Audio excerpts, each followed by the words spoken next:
Selamat pagi semua. Okey, semua sihat? Dah makan? Okey, baiklah. Hari ni kita akan belajar mengenai perayaan. Okey, baiklah. Adik-adik mesti pernah dengar mengenai jenis-jenis perayaan yang terdapat di Malaysia. Okey. Di Malaysia kita ada beberapa jenis perayaan di mana kita ada sambutan Tahun Baru Cina, kita ada sambutan Hari Raya Aidilfitri, dan kita ada sambutan Hari Deepavali, dan yang terakhir kita ada Hari Christmas. Okey, untuk kesemua sambutan-sambutan perayaan ni, kita tahu yang sambutan-sambutan perayaan ni disambut oleh kaum-kaum yang berbeza. Okey, di mana macam Tahun Baru Cina adalah disambut oleh kaum Buddha ataupun orang yang menganut agama Buddha. Seterusnya, untuk sambutan perayaan Hari Raya Aidilfitri disambut oleh kaum yang beragama Islam. Dan seterusnya, bagi perayaan Deepavali disambut oleh kaum yang beragama Hindu. Dan untuk Christmas pula, Christmas disambut oleh individu yang menganut agama Kristian. Baiklah, hari ni cikgu nak tanya, pada hari yang terdekat ni, ada satu perayaan yang di Malaysia akan disambut. Malaysia akan sambut perayaan tu dan kita akan bercuti. Ada 4 jenis perayaan yang cikgu ada sebut tadi. Perayaan apa yang cikgu masukkan sekarang? Perayaan tu pada 14 hari bulan 11. Siapa tahu? Okey. Baiklah, cikgu bagi tahu. Perayaan tersebut adalah perayaan Deepavali. Okey, perayaan Deepavali disambut oleh kaum Hindu. Kaum Hindu akan menyambut perayaan Deepavali pada 14 hari bulan 11, yang mana akan berlangsung pada hari Sabtu nanti. Okey. Siapa tahu semasa perayaan Deepavali apa yang kebiasaannya kaum Hindu buat? Okey, pertama sekali mereka akan pergi ke kuil untuk sembahyang. Seterusnya, mereka akan mengadakan jamuan makan di rumah, menziarahi kaum keluarga yang terdekat. Lepas tu,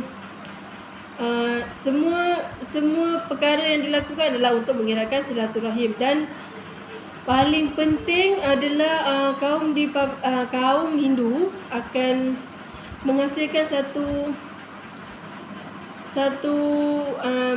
replika ataupun satu hiasan yang mana menggunakan beras ataupun benda-benda yang berwarna-warni. Baiklah, kat sini cikgu akan terangkan. Yang cikgu masukkan adalah kolam. Okey. Di sini kita lihat ejaannya adalah KOLUM.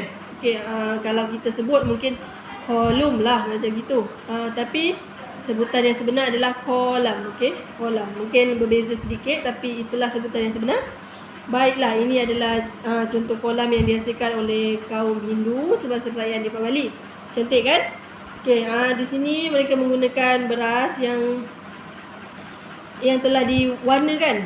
Jadi untuk menampakkan yang kolam itu menarik, jadi perlulah menggunakan beras yang berwarna-warni. Dan untuk corak-corak ni bukan sahaja satu corak yang mereka hasilkan, tetapi pelbagai-bagai corak yang sangat cantik, sangat menarik dan mempunyai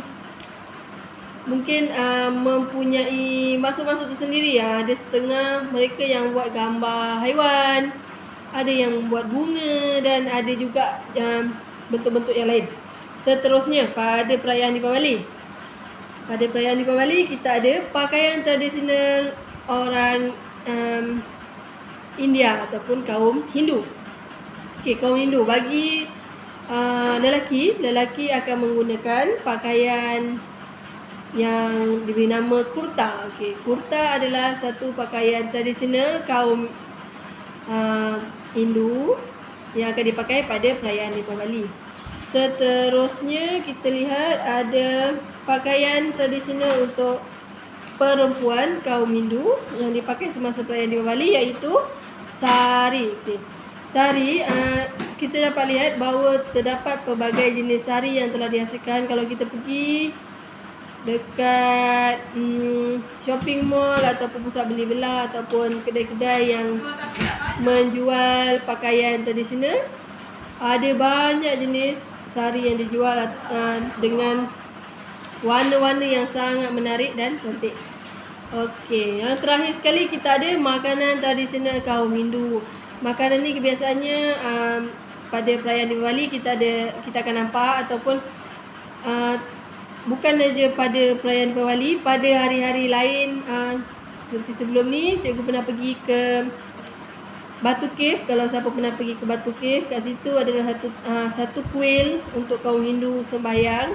Di situ ada dijual jenis-jenis makanan ni. Okey, kita tengok kat sini. Kat sini kita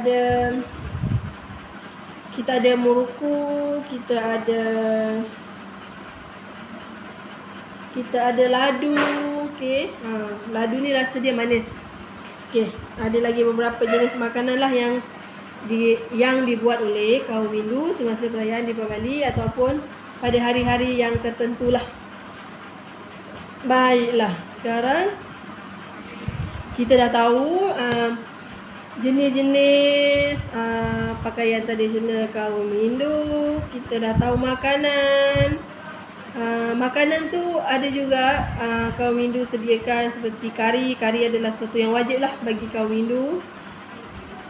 Seterusnya kita ada kolam yang dihasilkan oleh kaum Hindu semasa perayaan Deepavali, yang mana biasanya kolam ni akan dibina di tengah-tengah rumah, dan mereka akan saling bantu-bantu untuk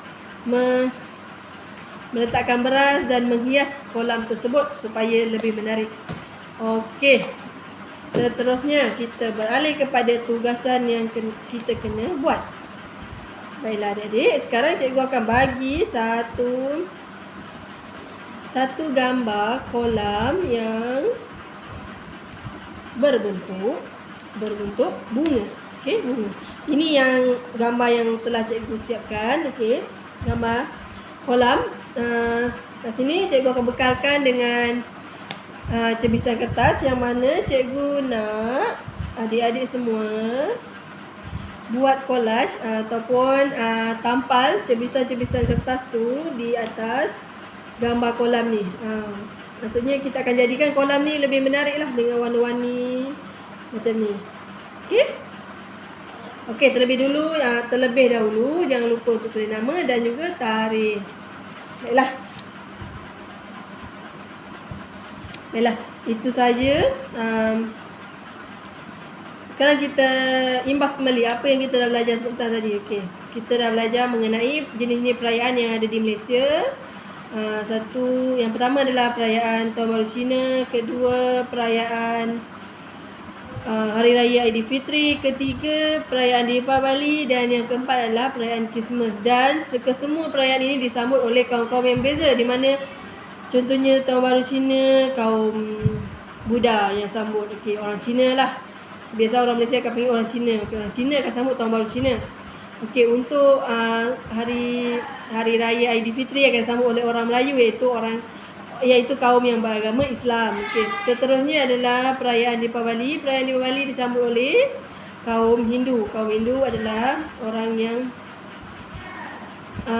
India. Kita biasa di Malaysia menggunakan perkataan-perkataan begitu, seperti orang India, orang Cina, orang Melayu. Okey, dan seterusnya yang terakhir adalah sambutan perayaan Christmas. Okey, perayaan sambutan Christmas disambut oleh orang Kristian. Selain perayaan yang disambut oleh masyarakat kaum Kristian, terdapat juga satu lagi perayaan yang disambut oleh mereka, yang mana mereka menyambut perayaan ini di Sabah, Sarawak, iaitu Pesta Gawai Keamatan. Okey, pesta ni mengikut adat istiadat mereka di sana lah. Baiklah, Seterusnya kita ada buat satu tugasan tadi. Okey, cikgu ada bekalkan satu lembaran kerja gambar kolam yang mana adik-adik kena letakkan cebisan kertas di atas kolam tersebut yang mana nama aktiviti tu adalah collage. Kita akan jadikan kolam tu sangat menarik. Macam ni contoh yang cikgu dah buat. Sangat menarik yang berwarna-warni. Okey. Itu saja untuk hari ini. Terima kasih kerana memberi kerjasama, memberi perhatian terhadap apa yang cikgu sampaikan. Okay, baiklah. Terima kasih.